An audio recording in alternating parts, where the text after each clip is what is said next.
Welcome to On the X. My guest today is Dr. Lisa Feldman Barrett. She's one of the most cited scientists in the world, and her work has fundamentally changed how we understand emotion, the brain, and what it actually means to be human. As the author of How Emotions Are Made and 7.5 Lessons About the Brain, she's shown that emotions aren't reactions hardwired into us at birth.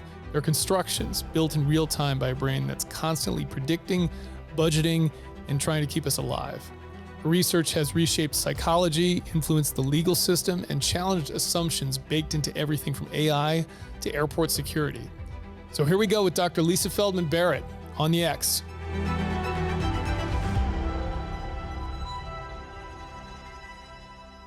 Like I said, I've wanted to have you on for a long time because I think I first got introduced to your work on Sam Harris's podcast. I heard you on his podcast probably a few years ago at this point, and I read 7.5 Lessons About the Brain, and it was just like the best book on for simple stuff for dummies like me, understanding how just some basics on the brain and debunking a lot of stuff too. And I'm just curious too, are you contrarian in your field, or has that gone by the wayside at this point, as it seems to me like some of the stuff that you talk about has become more accepted? Yeah, so it depends on who you ask. I think Sure. if you ask some people, they would tell you I am very much a contrarian. Okay. I think there are some things that I've written about, when I wrote How Emotions Are Made, my first book, that was published in 2017, and I was writing at that point about the predictive brain, and now everybody is writing about the predictive brain. So I think it's not like I can see into the future any more than anybody else. It's just that I pay a lot of attention to multiple different literatures. I'm integrating across probably 5 or 6 different scientific literatures, and so that lets me sometimes see trends. And I think that other people that take a bit of time to bubble up maybe. And I think also I'm super persuaded by data. I'm not persuaded by neuro bullshit, like the kind of simplifications that sometimes scientists and other people use. So that I think sometimes makes me seem like a contrarian, but I'm not. I'm just really persuaded by data, and I'm not driven by ideology, scientific ideology at all. And I don't mind being wrong. I think I have a lot of my fingers in a lot of pots. And I've been wrong before. And scientists, if you take no chances, then you're never wrong, and then you don't really discover anything. Yeah. I'm not looking to be, oppositional or contrarian, but I think sometimes people do see me that way because I'm not really persuaded by persuasive argument. I mean, I really just want to see the data. I want to consider how those data were collected, how the sampling was done. And I'm just kind of unflaggingly data driven in that way. Where'd your interest in neuroscience in the brain come from in the first place? Yeah. So I'm not going to tell you my whole life story, but I will say that when I was a graduate student, I wasn't really studying emotion, but I had to measure emotion, and the existing measures didn't work very well. And I, like everybody I knew, I took intro psych. I knew that there were 6 universal emotions, each of which, all these universal expressions, whatever, So I thought, well, in my very simple-minded way, I thought, well, I'll just measure people's faces. I'll just measure their physiology. It turns out that every literature I went to and I would read and consume the literature, and I'd realize, the introduction, the discussion section say one thing, the data in those papers say something really different. And my reaction was kind of like, what the fuck is going on?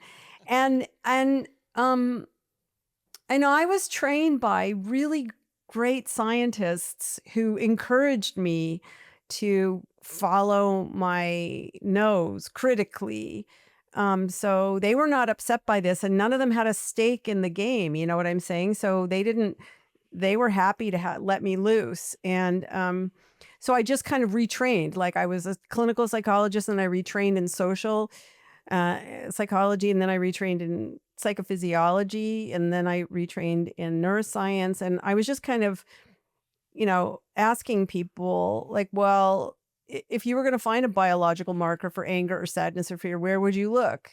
And I just followed that. I pulled on that thread. I just followed it along. And so at a certain point, it became really clear that I had to learn about the nervous system. And then I just kind of, this is going to sound really dumb, but I fell in love with anatomy. Like, I just love neuroanatomy. And nothing calms me more than, honestly, doing a little, if I'm really worked up about something, I just like read about the hippocampus, and then I'm immersed in the details, and then I kind of forget about all the things. So I love neuroanatomy, and I was very lucky to be trained by people who had knowledge about the importance of neuroanatomy. And I think that makes me just different than a lot of neuroscientists, because I didn't learn brain imaging first. I learned neuroanatomy first. And that gives me a different perspective. So I don't start with folk categories that only exist in some cultures, like fear or anger or sadness, and then go looking in the brain for where those phenomena live. I start with the evolution and the anatomy and development of the brain. And then I ask, okay, well, given that we have brains like that attached to bodies like these, living in an ecology like ours, how does that system produce the range of feelings and thoughts and perceptions that we have? And that's a really different way of doing things. Mm-hmm. Like I mentioned, I heard you on Sam Harris's podcast, and I read 7.5 Lessons first, and then I ended up going back and reading How Emotions Are Made. And if it's okay, I kind of want to walk through stuff that's in both books, and I kind of want to do that order, if that's okay, sure, because absolutely. I feel like so much that's in that 7.5 Lessons about the Brain, which is such a lovely book. It's like, it's so great. It's so approachable. It's easily understood by people that have no background in neuroscience whatsoever. In fact, it's funny, when I recommend I'm like really into kind of mental health and mental fitness. And when I recommend sort of like the core books to like just get people started on like understanding the brain and the mind, it's that book, and it's Annika's book, Sam Harris's wife's book, Conscious. It's like, here's the science underlying it, and here's kind of the, whatever you want to call it, like the output kind of aspect of it too. And I just think that they're such good complements to one another. But I'd love to step through it that way, even though it's out of order of the way you wrote it, just because it's the way I came across the information.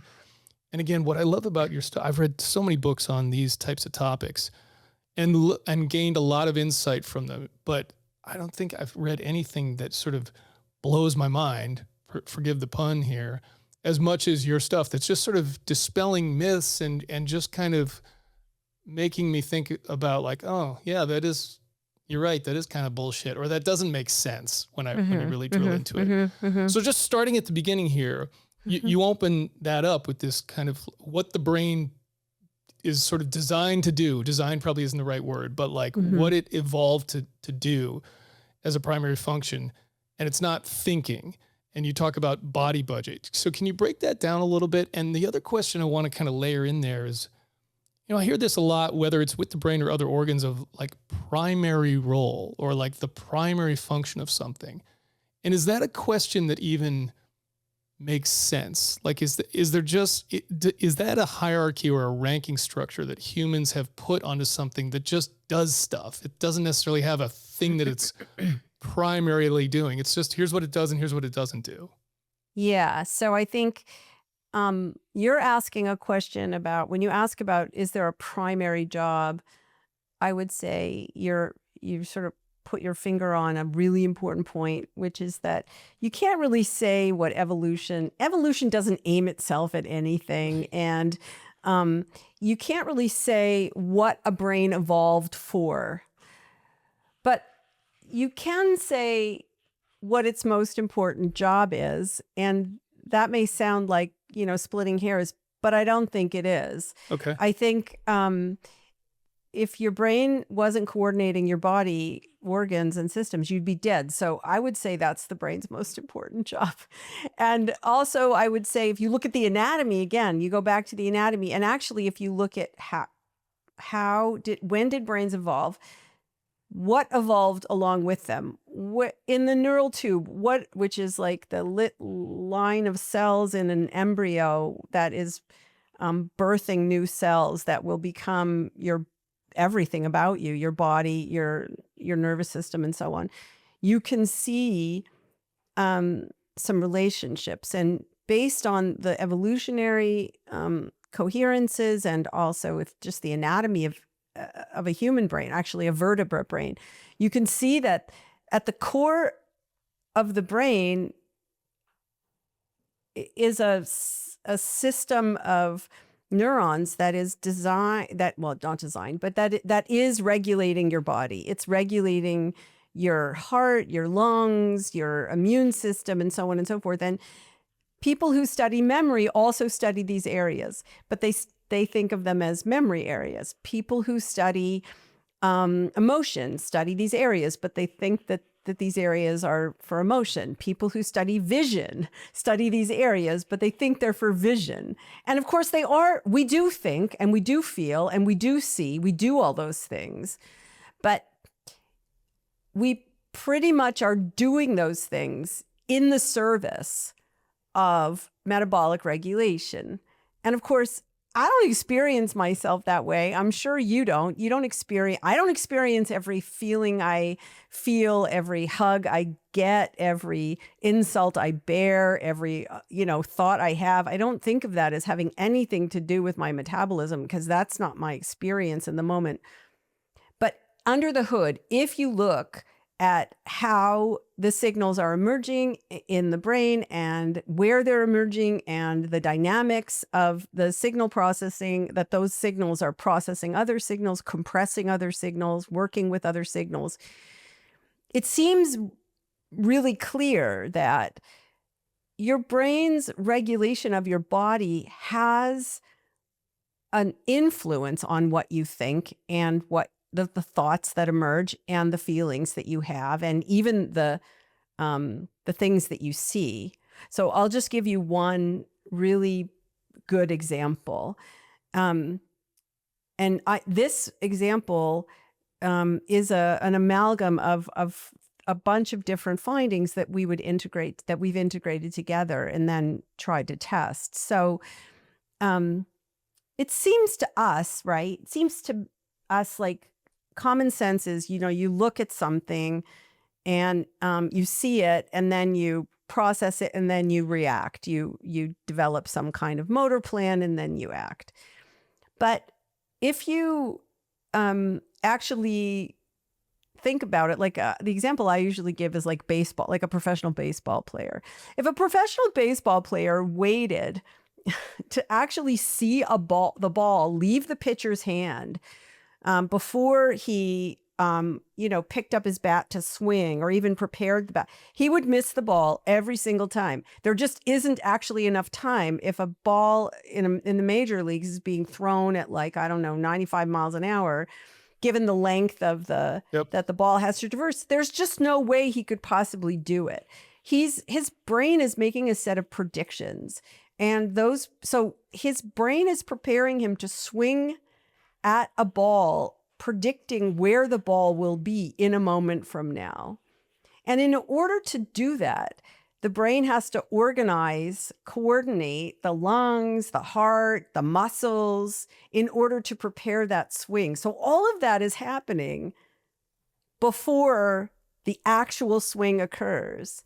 And it's happening before he can even see where the ball is going to be in a moment from now. And I could give you other examples, like more technical examples, like if your heart is racing at 180 beats a minute, so let me back up and say, everything you see, everything you hear, everything you feel is a combination of prediction signals originating in your brain from the past, the remembered past, and the sensory present, the signals coming from your retina, say, or your cochlea or some other sensory surface of your body. But let's just take vision.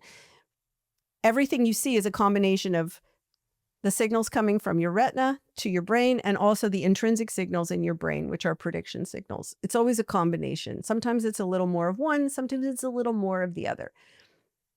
When your heart is racing at 180 beats a minute, mostly what you see is your remembered past. It's mostly predictions. Your brain actually is not sampling from the retina as frequently when your heart is racing than when your heart is, say, around 120 or 130 beats a minute. That means that if you predict, your brain is predicting that, say, somebody's holding a gun instead of a set of keys, you are likely to see a gun instead of a set of keys. That has nothing to do with your attitudes towards the world, to your attitudes towards the person who's holding the object. It has to do with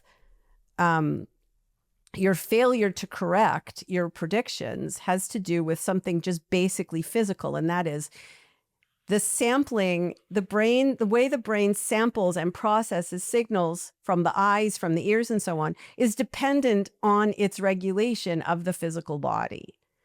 And of course, your prediction signals are from your past. And so that does, that is in whatever culture you were pickled in, the movies you watched, the things you heard, the things people tell you, your own experiences. And so that's going to influence what you see on the prediction side.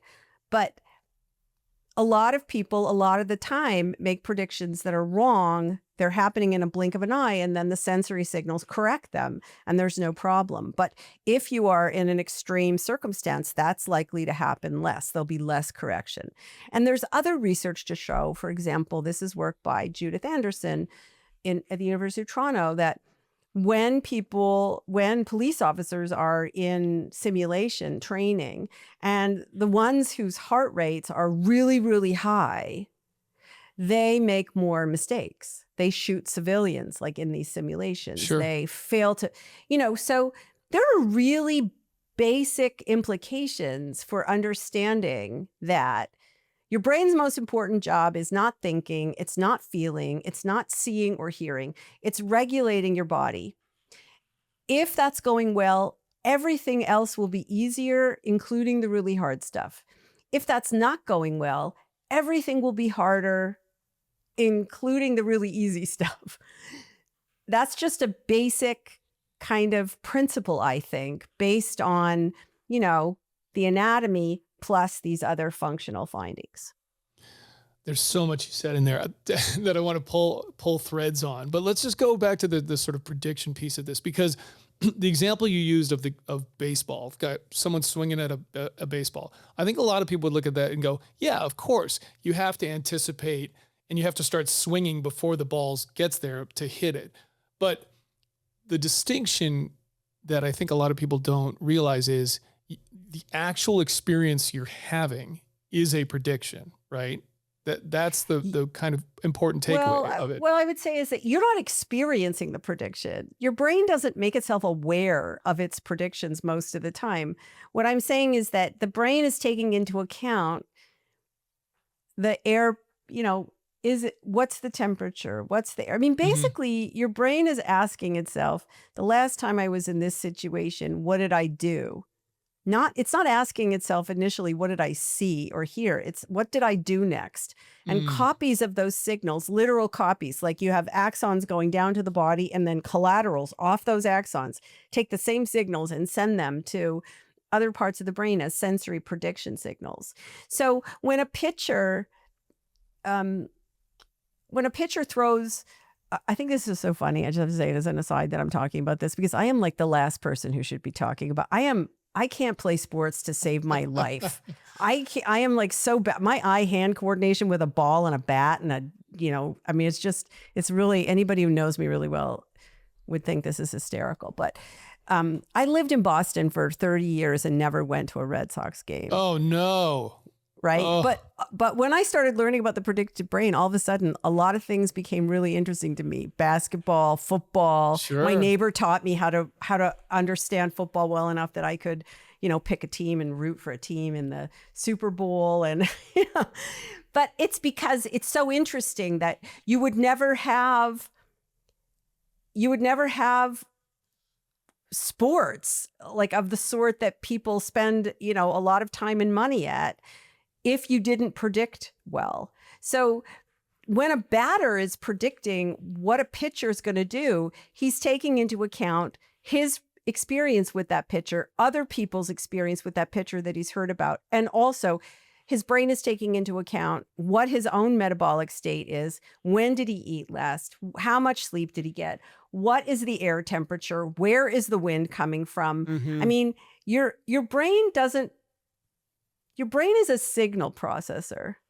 It's not processing information from the world. There is no information in the world. There are signals in the world. And those signals hit the sensory surfaces of your body. And when they coordinate with the signals in your brain, they become information.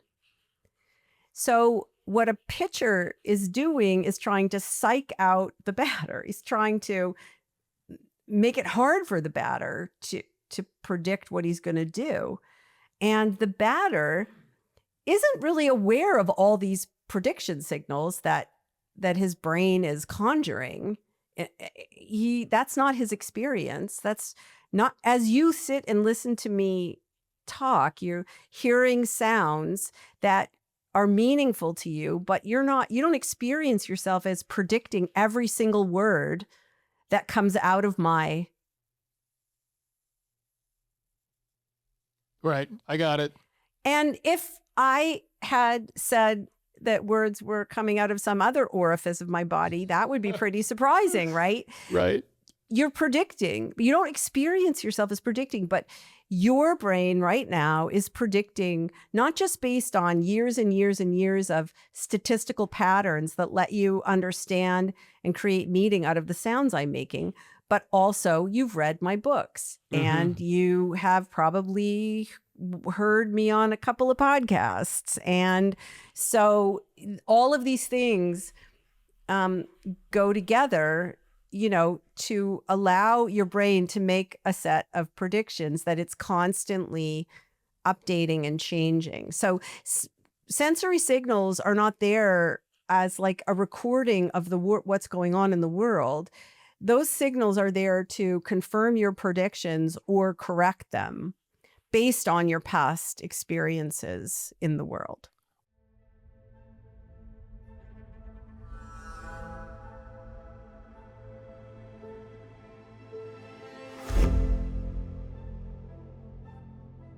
You don't need to endure a grueling 6-month selection course to be that warrior. You don't need to leave your family for months at a time to be that warrior. You don't need to crawl out of the ocean, be inserted behind enemy lines in the middle of the night, or breach doors, not knowing what waits on the other side, to be that warrior. You don't need to put your body and mind through things most people could never imagine to be that warrior. You don't even need to wear a uniform to be that warrior. You just need to stand behind those who do. And then you too can confidently say, I am. I am. I am. I am. I am. I am.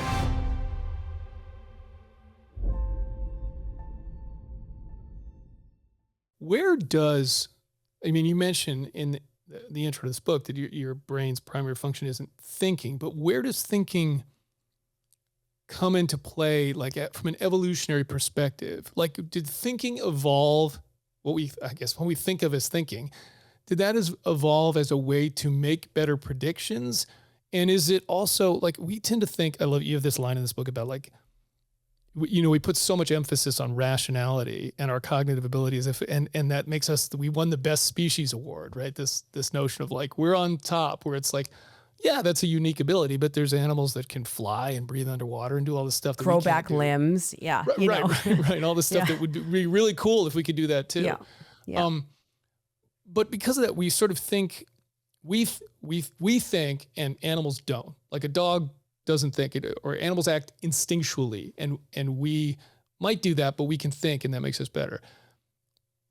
The question I'm kind of trying to get to here is, are those in fact two separate things, or is that like the evolution of the same process where it's not the evolution of the same process? And I actually would say what you're asking is a really important question, but it's a really hard question because you're asking me about something about the nature of consciousness, and I can't answer that. And you know what? Nobody else can answer it either, no matter what they say. Really. Yeah. I think what I would say is the following. We don't know that dogs don't think. They just might not think the way we think. Sure. Right? Like I think you know, I was reading some papers about predictive processing in plants. Now, you know, 10 years ago, if you'd said to me, well, plants might be sentient, I'd be like, what Kool-Aid are you drinking? You know, like, but actually the evidence suggests that they do have a sentience of a sort. It's just not the human kind. And their timeline is much longer because they're sessile. They don't move. They don't pick up and move around. I mean, they do grow, and in growing, they move their, you know, vines and leaves and such. But they're not moving in the same way or at the same speed as animals do. And so it's easy to think that, you know, they don't have sentience of a sort. What they don't have is human sentience. Yeah, right. But that doesn't mean they have nothing. Right. And so back to your point about, you know, my saying, you know, we awarded ourselves like the best species award. I mean, we tend to think that whatever we can do is like at the pinnacle of, you know, evolution, and that's just wrong. So what I would say is that thinking, one idea that is in the literature right now is that thinking and feeling allow predictions to stay around longer, so that the sensory signals, like you can think about sensory signals from the world as teaching signals. They're teaching, they're instructing, they're wiring the brain to make better predictions.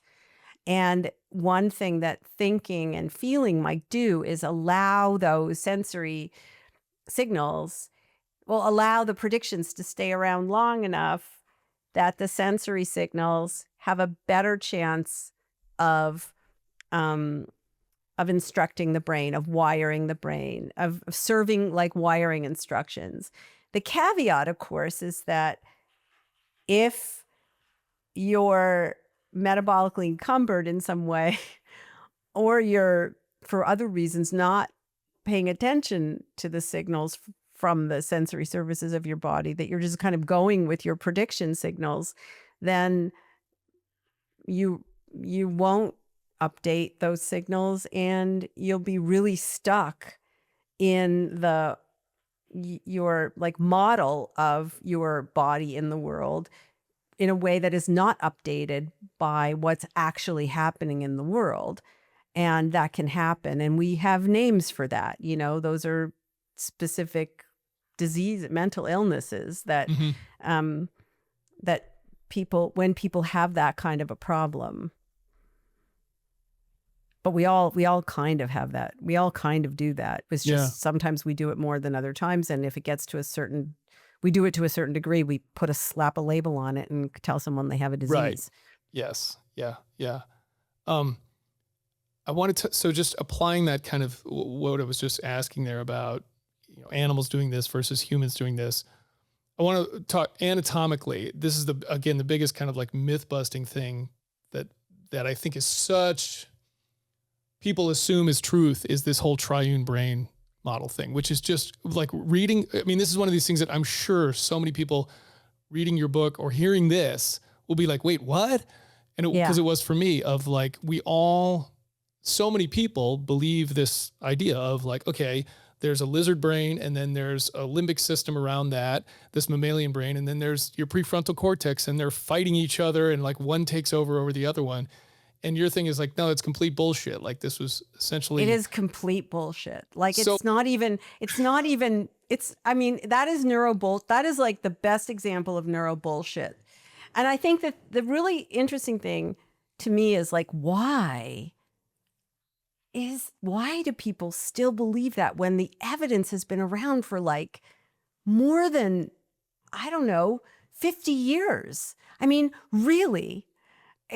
So talk about this, because again, it's a great point, right? I think it's just so ingrained in people, and it sort of plays into that best species notion, and that it plays into the mythology we love about ourselves being the best and the pinnacle of evolution and all of that. Well, I think it plays into a couple of like themes in the Western view of the mind and morality, and like our origin story in the West of how we think we became who we are as a species, which is I think that's some of the reasons why this is so hard to kill, this idea. But basically the idea, right, is that you have this inner beast, these like ancient signals for instinct. Yep. That's your lizard brain. And then,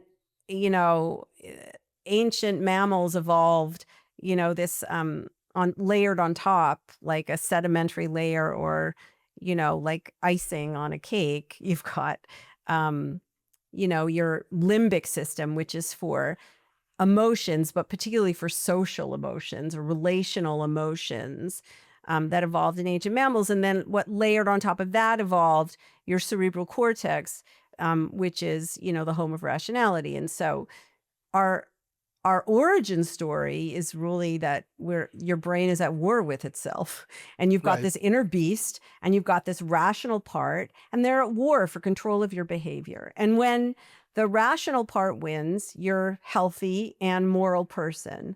And when the inner beast wins, you are, mentally ill, or you're immoral, or maybe you're just really childish. And this is what it feels like often for us, right? But the thing is that, first of all,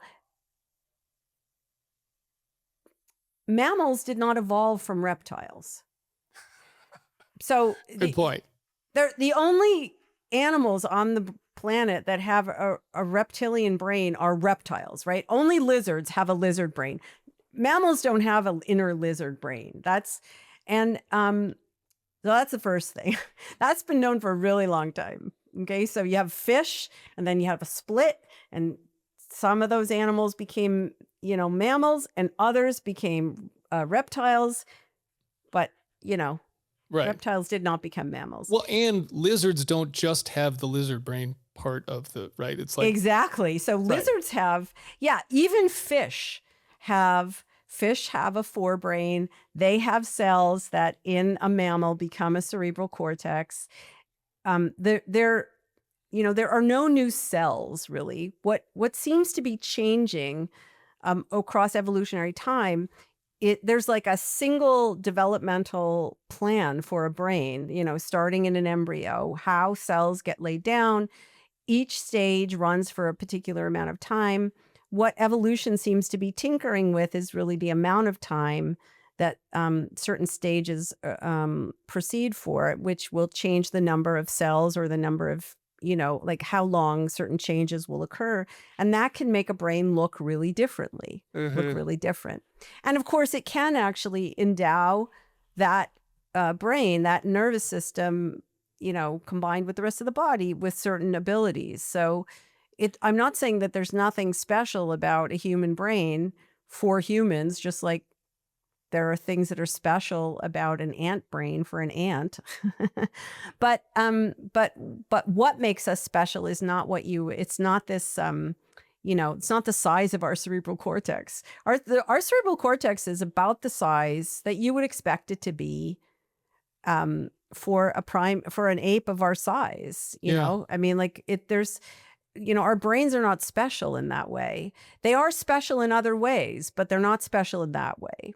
And so that's the first thing to say. But the other thing to say is that this has been known in the literature, in the scientific literature, instead of eyeballing a brain by just looking at it, like you can look at something and just with your eyeballs and say, oh, that looks like a structure, when in fact, it's actually a collection of 22 different little clusters of neurons that are kind of doing different things.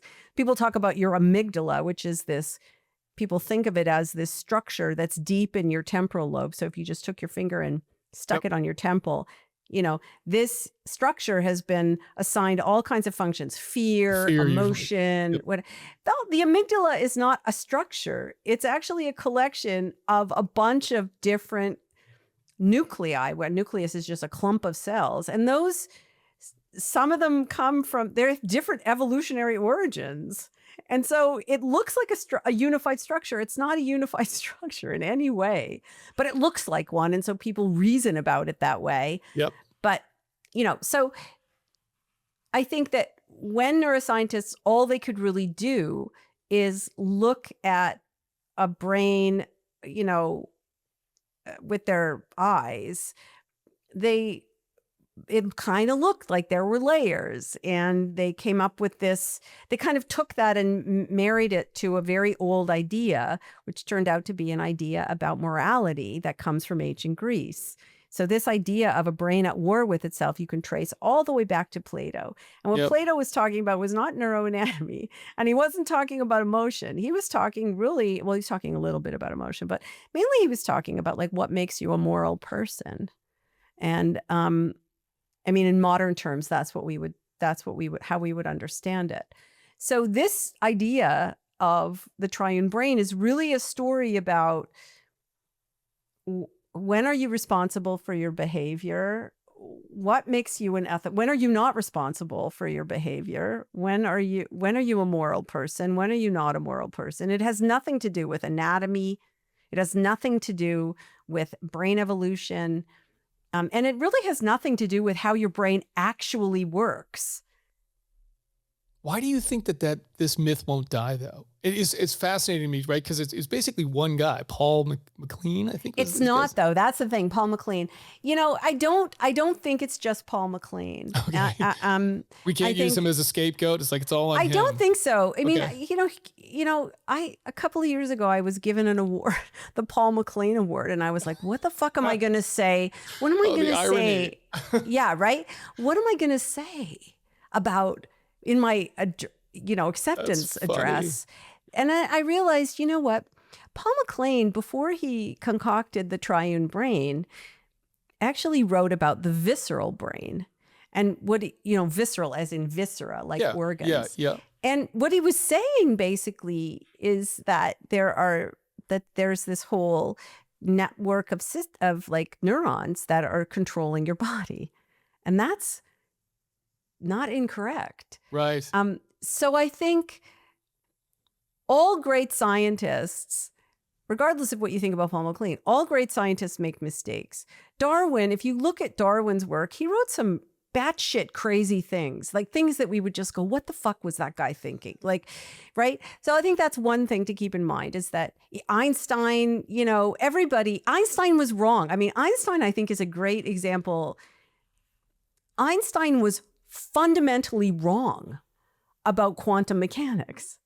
Okay. But people still revere him.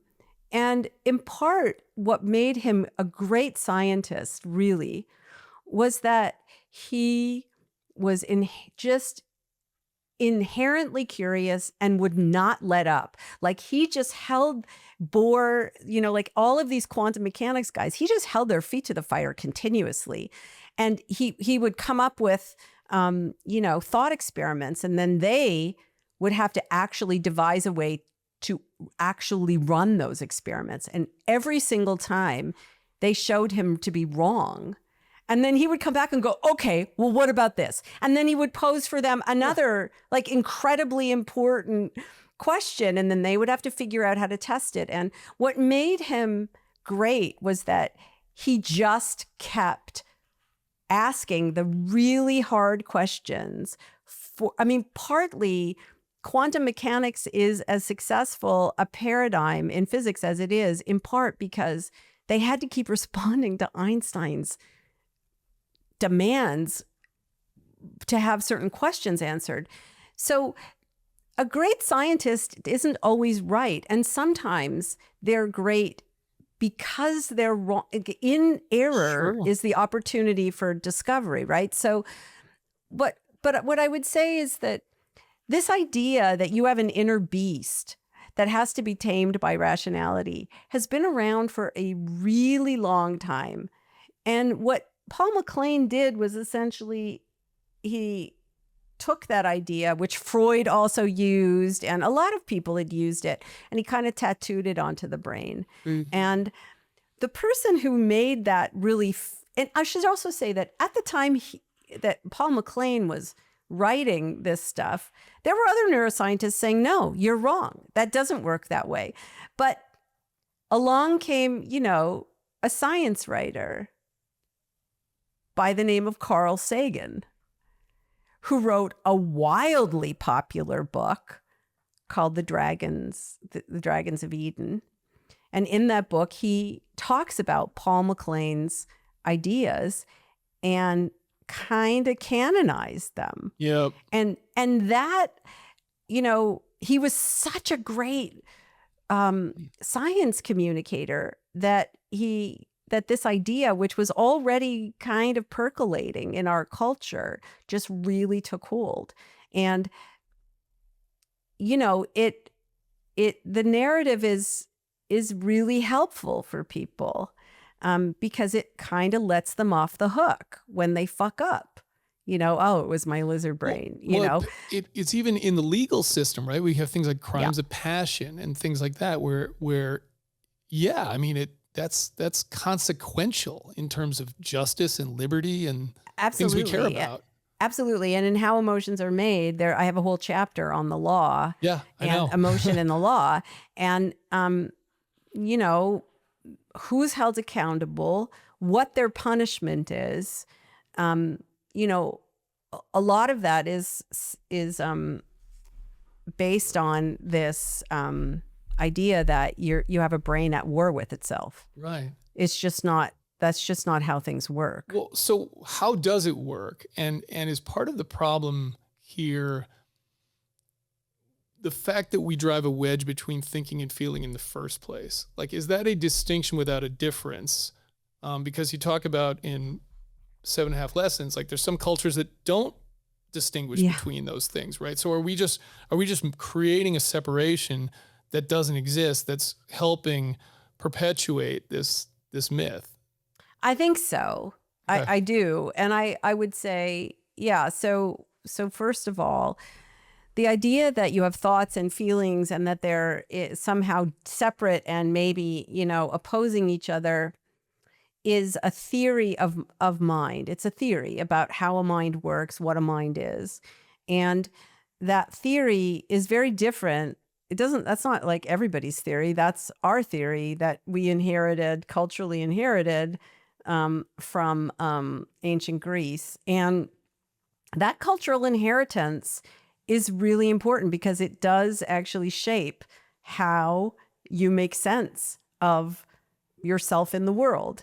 You receive signals from the sensory surfaces of your body. Your brain is not running a model. Sometimes scientists will say, oh, your brain is running a model of the world. No, your brain is running a model of the sensory surfaces of your body. Your visual system runs a model of your retina, not of the world. Your auditory system runs a model of your cochlea, not a model of the world. You only know the world through your sensory surfaces, but your brain is modeling the body. It's receiving signals that are the outcomes of some set of changes, but it doesn't know what the changes are. It only knows the outcomes. It has to guess at the changes. In philosophy, that's called an inverse problem. So you hear a loud bang. What is it? Well, it could be a car backfiring. It could be thunder. It could be a door slamming shut. It could be gunfire. And where you are and what's going on and even the condition of your own body will change the likelihood that your brain will make a particular kind of guess. The guess starts as a motor plan, a plan for regulating your heart and your lungs and, of course, your muscles. Because what you do in thunder or in a car backfiring or in a gun when there's gunfire, what you do is different to keep yourself alive, right? So the idea here is that that your brain is making guesses, and we have names for those guesses, but one name that we have is our prediction signals. These are your brain's best guess based on past experience of what they mean, what these signals mean. And these guesses actually create also your experience. So if you learn that there are thoughts and feelings, you are more likely to experience thoughts and feelings. And in some cultures don't have those categories, and they don't make sense of those signals in that way, which is really hard for us to believe because we do, and it feels really natural, like thoughts and feelings are really, really separate things. But let me say that your feelings come from basically from the brain's regulation of your body. Your brain is always sending signals to your body to regulate, to coordinate all the systems and, muscles and cells and all the metabolic changes. And your body is always sending signals back to your brain. Those signals are they're very, very fine detailed, like very high dimensional signals, but you don't experience your liver squirting and your abdomen tugging. And I mean, if you felt every sensory change in your body, first of all, I would have great sympathy for you. Yeah, it'd be terrible. It would be terrible. I mean, just think about the last time you had cramps or or nausea. Right? It's just terrible, right? Right. But what you do, but your brain kind of works with those signals, compresses them. And so what you feel is you feel comfortable or uncomfortable. You feel pleasant or unpleasant. You feel worked up. You feel calm. Those feelings, which some people call mood, other people call, like scientists call affect, those feelings are with you all the time. Your brain's always regulating your body. Your body's always sending signals back to your brain. These feelings are properties of consciousness, whether you are thinking, whether you are you experience perceptions of the world, whether you are experiencing an emotion, those feelings are always there. So that's one way that we know that thinking and feeling aren't really separable. They're really more like features of mental features of that arise from your brain kind of just naturally doing its thing. But more importantly, it's not the case that the cerebral cortex is for thinking and your limbic system, you don't really have a limbic system, but right, it's not a system, right? No, it's not a system. Yeah. But that there are certain parts for thinking and certain parts for feeling. There's just no evidence for that. Yeah. And your whole brain is involved. Your whole brain is involved in seeing. It's not like seeing just happens back here in your occipital cortex where primary visual cortex is. There are lots of parts of your brain that are involved in seeing, including your motor cortex. Right? So there are these studies, for example, so just, I'll just say that I'm going to describe a set of studies that where, bad things were done to animals in order to find but there are these studies where they record individual cells in primary visual cortex. So that you have, your retina sends electrical signals, to a part of your brain called the thalamus, and then it goes directly to primary visual cortex. So one relay and you're there. And it's called primary visual cortex because the assumption is that those neurons are dedicated to vision. Okay? So what these experimenters did was they took a bunch of rats, they might have been mice, but little rodents, little furry rodents, and they recorded individual cells throughout the whole brain of the animal, including in primary visual cortex, or V1 for V for vision, 1 for primary, okay? The animal's running on a wheel, they're recording throughout the brain. Then they take these animals and they destroy the retinas of the animals. So that means that there's no signal now coming from the retina at all. Neurons in V1 quiet down for about 24 hours, and then they start firing again. You put the animal back on the wheel, those neurons are firing exactly the same way that they did before the animal lost its retina. What's driving those signals? Parts of the motor system. When your brain is creating a motor plan to move the insides of your body to support the outsides of your body, copies of those signals are sent as sensory prediction signals. The last time you moved your body in this way, what did you see? What did you hear? Okay. So that means that copies of motor plans are part of seeing. And they're part of hearing, and they're part of feeling, right? So seeing and feeling and thinking they don't exist in different parts of the brain.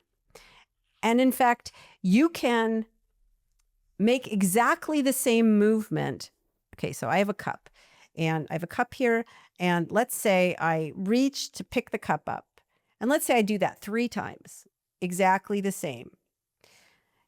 Those 3 movements that are exactly the same on the surface are actually not exactly the same in the brain. So you've got a diversity of patterns that cause exactly the same, what looks like the same movement, a diversity of patterns that are causing a diversity of different muscle fibers firing in order to make the same movement. If you've got that kind of a diversity of patterns just for that simple motion, what do you think you have for a feeling of anger? You think there's one pattern? Right. There's not one pattern. Right. There's a population of whole brain patterns. What about thinking an aggressive thought? You think there's one pattern? No, there are a bunch of. So it's not just that there's no different part, it's not just that thinking and feeling and seeing they're not happening in different parts of the brain because they're kind of more like whole brain distributed phenomena. It's also that something like thinking, or even thinking the same thought, doesn't always use exactly the same neurons. Yeah. It's a population. Like you can take, there's a brilliant scientist. Her name is Eve Martyr. She's at she's at Brandeis University. She studies lobsters. She studies like a circuit in the lobster. Okay. It's got a handful of neurons in it. And what she's discovered is the lobster can make the same movement over and over and over, but the neurons that are controlling that movement change. So there's a network of neurons. The network remains stable, but the neurons participating in the network kind of shift in and out. So on the face of it, you can make, a simple, somewhat tasty animal like a lobster can make exactly the same movement, but it's doing it using different sets of neurons. And so scale that up. Yeah. That's the business problem that a neuroscientist has to solve. And for civilians, when we're using scientific knowledge to try to better our lives, we have to understand that that's how the brain works, because there are, just merely understanding that your brain is not for thinking has really important implications for how you understand your feelings, what they mean, what you should be doing to take care of yourself, especially in difficult times. Understanding that your brain is not at war with itself, even though it feels like that, has really important implications for how you understand what's happening, what you plan to do next, and so on and so forth. Yeah. It's lobster, by the way. It's, having lived in Massachusetts, It sure is. It's pronounced lobster. It sure is. The mission doesn't end when a warrior returns home. Injuries, trauma, and challenging transitions often follow, well after the uniform comes off. Donor funding helps provide medical care, mental health support, and long-term recovery when it's needed most. You're not just a donor, you are that warrior. Learn how you can get involved at NavySealFoundation.org.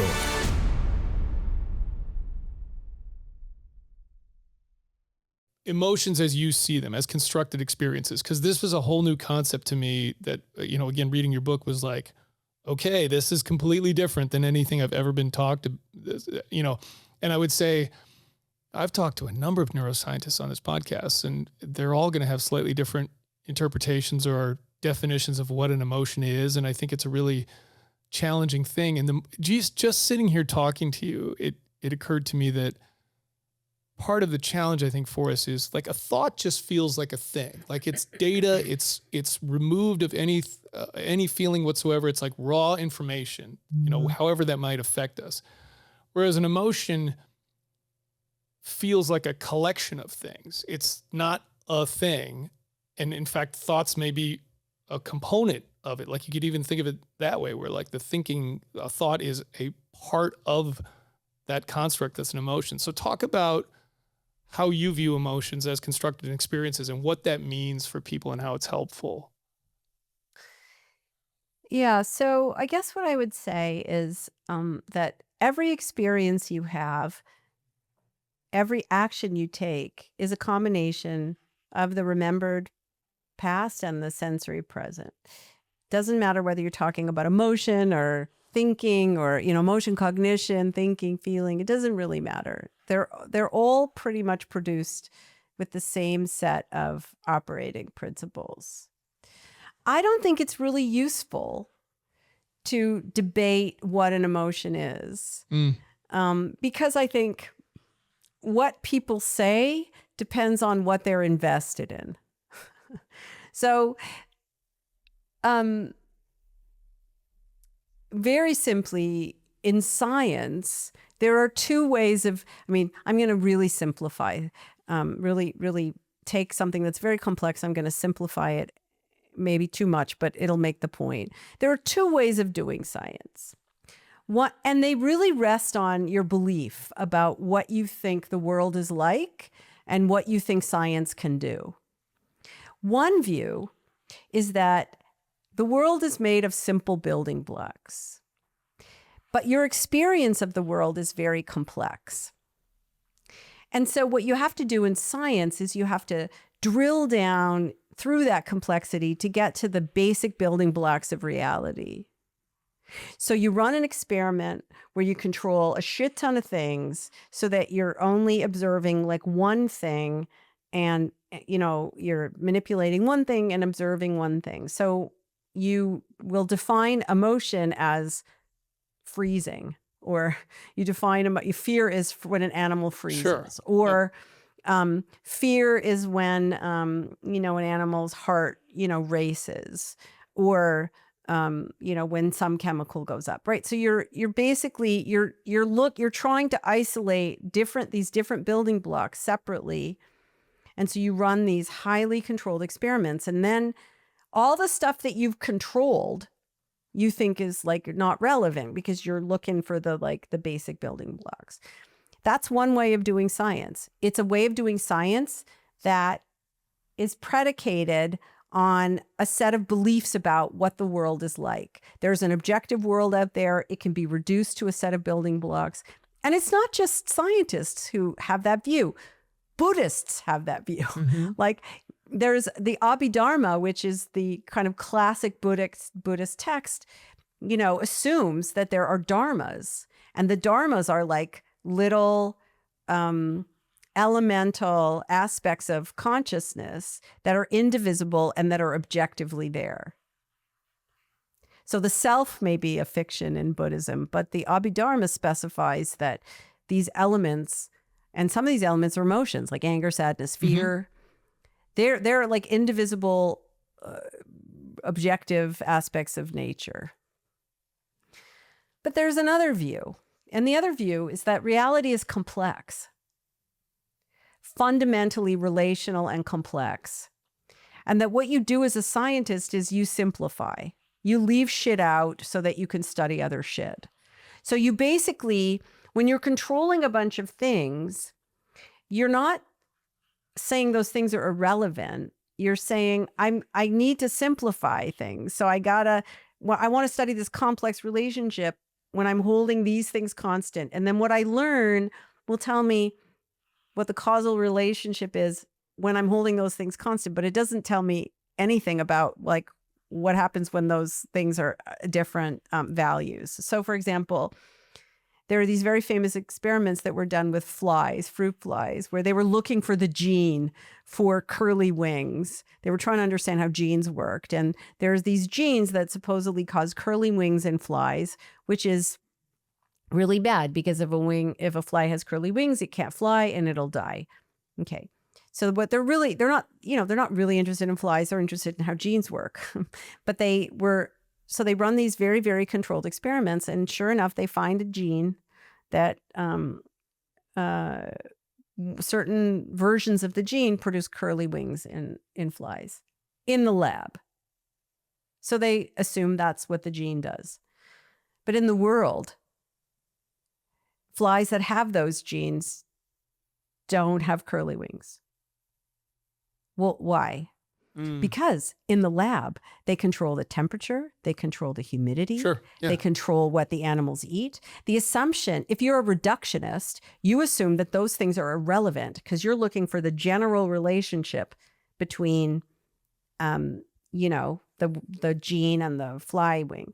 But if you are a constructionist, if you believe in the complexity of causation, then you understand that temperature and humidity are as important, they're as necessary as having a certain gene, because they all have to work together to produce the curly wings. That's a very different way of seeing the world. It's a very different way of understanding the world. In that view of the world, velocity is not a property of a ball.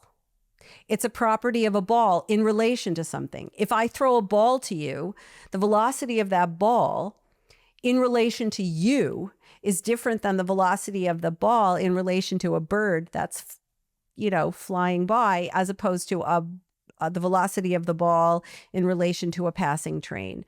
Velocity is not a property of an object. It's a property of an object in relation to something else.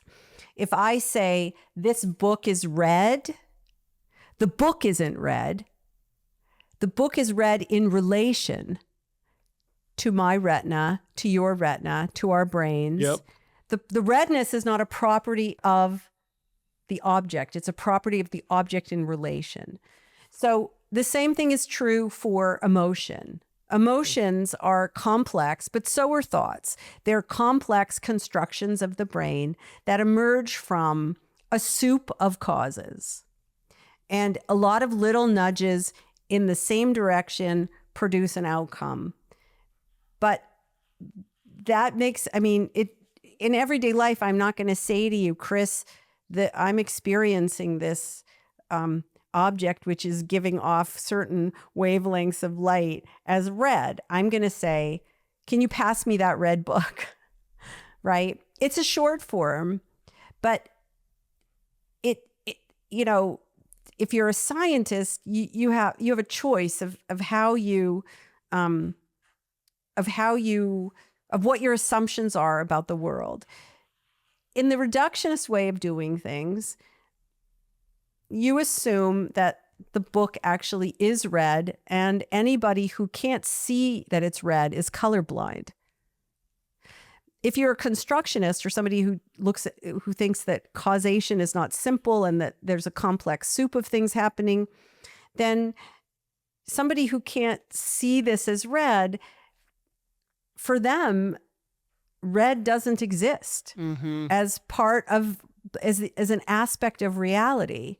There is no red. Right. Right. If there are humans who have, neurotypical humans have three kinds That's a of great cones. word. I've never heard that word. Neurotypical. Most of us have three cones, three types of cones. Yeah. And as a consequence, we can see this book as red. Okay. Yep. Some humans have two cones. And so they don't see this as red. They see this as, like a muddy green brown. And so colloquially, we would say, oh, that person is colorblind. Like the book is really red and they just can't see it. They're blind to redness. But there are some humans who have four cones, mostly women. Huh. There aren't that many, but there are four-coned people, and they don't see this as red. They see this as some other color. Huh. So if humans were neurotypically four-coned, then this book objectively would be some other color. Yeah. And we, with three cones, would be colorblind. Yeah. Well, and it's also the specific wavelengths of light that we see, right? Like, I mean, a bee or some other, there's other animals that perceive that completely differently, right? Exactly. Because they're seeing whatever, IR light or the X-rays or something, right? Exactly. Like, yeah. So let's just bring this back to your question. What is an emotion? Yeah. Well, it depends on what how you define that. How you define emotion really depends on your view of what reality is and your view of what constitutes a cause. Like, not to be overly philosophical about it, but some people believe that there's a real world out there separate from you that you can only detect, with some degree of bias that you must try to control.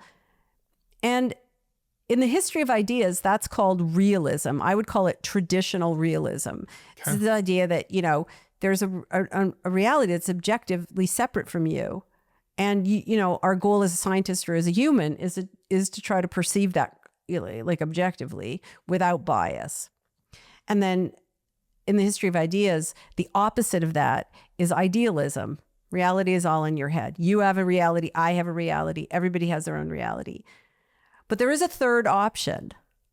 And the third option is something called relational reality, which is relational realism, which is this idea that the patterns that exist as reality for us, we are part of those patterns. This is solid because we have the kinds of bodies we have on Earth.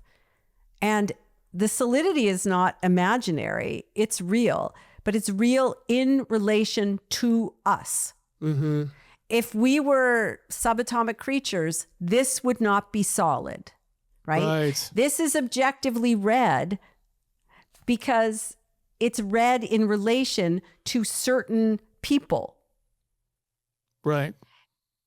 So what we call objective is really just prioritizing the point of view of certain people over other creatures or other people. And and if enough of us have consensus about that, we call it objective. So this is, there's a big difference between saying redness is a property of the relationship between what's out there and what's in here versus it's a property of what's out here. Similarly, what's an emotion? Is an emotion, the activation of a set of neurons? Is it? Well, it's clearly not that. That's already been disproven. But if you define emotion as freezing behavior and you constrain your experiments, you can always find the same neurons activating and when an animal freezes. But if you do your experiments just slightly differently, you find that doesn't hold. Yeah. So, is emotion something relational? That is the meaning that the brain puts on certain configurations of signals. Well, an observation is an interaction too, right? I mean, we know this from, right? Well, even more than that, Chris, an observation is an experience. Yeah. That a scientist cultivates for themselves in a highly constrained circumstance. And so, scientists like to believe that, not every scientist, but on average, scientists like to believe that the self-reports of their subjects, like humans. Like I say you're my subject in experiment, and I ask you, how are you feeling? And you tell me. The assumption that most scientists make, or at least a lot of scientists make, is that you might not know. Like, you might be lying to me. You might not know. Your report is not, your experience is not a good indicator of how you feel. Instead, we should be objectively measuring these other signals. But those other signals, which we put numbers on, are not objective. They are experiences that experimenters create for themselves. If I see this signal in this intensity, I am experiencing this signal as meaning, that the animal is fearful. So all objectivity is in science is scientists prioritizing their experience over the experience of their subjects. Man, I feel like I could sit in a coffee shop with you for like 3 hours and just talk on neuroscience and philosophy and the intersection of those things. You're probably the most often referenced person that I had yet to have on this podcast in any other episode I had. I mean, the number of times I've probably mentioned Lisa Feldman Barrett's work and when I was talking to somebody else. So it's just awesome to spend an hour with you. And like I said, there's 50 other questions I wanted to get to about memory and all sorts of stuff that maybe at some point in the future we can get you back on to talk about. But that would be great. I'm finishing up a new book, so maybe there'll be another opportunity. And just real quick, what's that book about? Well, the unofficial title of the book, the official title I think is called A Neuroscientist's Guide to Meaning. Okay. In Life, yeah. But the unofficial title is, This Is Not a Fucking Self-Help Book. So the book is really about how to have meaning. I would go with that title. That is. You know what? I wanted to go with that one, but my publisher won't do it. Yeah. But the book is really about, from a neuroscience perspective, how to have meaning and how to create meaning and have agency in your life. And I'm not talking about like how to find your North Star, how to, this is my answer to the wellness industry. Okay. Like, if you want to use science to guide your life, here are some, reasonable, what I think of as counterintuitive often, but reasonable guidelines that I think are translatable from science. And also partly what I'm doing in the book is sort of demonstrating how to wade through all of the shit that is on the internet and, being basically broadcast at you to figure out what will work for you, when it will work and when it won't. Like, for example, I have one chapter where I talk about breathing, and I talk about like, when will breathing work and when won't it? And because sometimes you can, you can box breathe to your heart's content. It's not going to do anything for you. Yeah. And so what the book is not is, here are the 6, 12, 9, 4, 10 rules that you should live by, but more, how do you understand how cause works? Okay. But I'm not talking about it in the abstract. I'm talking about it in very concrete terms. Like when you can't get to sleep at night and you have to get up the next morning and you got a really stressful day, or what is stress exactly from a neuroscience standpoint? So it's really just trying to put science in bite size, not oversimplify. Like if reality is complex and this is a self-help book, really, really, really so oversimplified that it couldn't possibly ever work for most people. Right. Actual science is like here. Popular science is like here. And I'm aiming like here. Right. So what I'm trying to do is write a book that is simplifying science, not oversimplifying it, but simplifying it sufficiently so that people can use it thoughtfully for themselves. Great. Well, I love it. Yeah. I have my own book coming out. It's funny that, which is sort of in that lane a little bit. I certainly cite you a number of times in the book, hopefully accurately. It's not 100%. It is somewhere in the mix of science and experience, art and science, whatever you want to call it, in that vein. But it'd be interesting to get your cut on it, because I'm sure there's stuff that you would be like, yeah, that's not exactly right. But doing my best to try and help people, at least give them something actionable to work with is kind of the point. Yeah, exactly. Actionable. And also understanding that cause is complex. If you're asking the question, like, what is the cause? Oh, totally. You're asking the wrong question. Correct. Like, when I'm giving a public lecture, I'll say, to people, well, is a virus the cause of a common cold or COVID? Yes. Right? And that, like, how many people believe that? 99% of the people put their hands up. Well, there are these experiments where they stuck people, these are like 15 years old, 20 years old, these experiments where they stuck people in hotel rooms and they measured every single thing about them. And then they put like the same concentration, the same viral load of virus in the nostril of each person. Yeah. And then, somewhere between 20 and 40% of people develop an infection. Right. Yep. Yeah. Lyme disease is the same thing. Like, people carry around Lyme disease and they don't have any of the symptoms of Lyme disease, right? Yep. But these people didn't have the disease and just not show symptoms. They didn't have the disease. Okay. Yeah. One step further. So basically, it's like saying an exposure is not an infection, that an exposure is necessary for an infection, but it's not sufficient. Yep. There are other factors like the state of your brain and the state of your immune system, which are also necessary. Controlling for viral load, right? Like, if you overwhelm people with viral load, they're going to get sick probably. But under the same viral load, there are other necessary causal factors. So, I mean, a little bit, it's, understanding these kind of basic things in context give you a lot of agency over your own life, especially when we're trying to, navigate a really complex world and not be pummeled by it. Yep.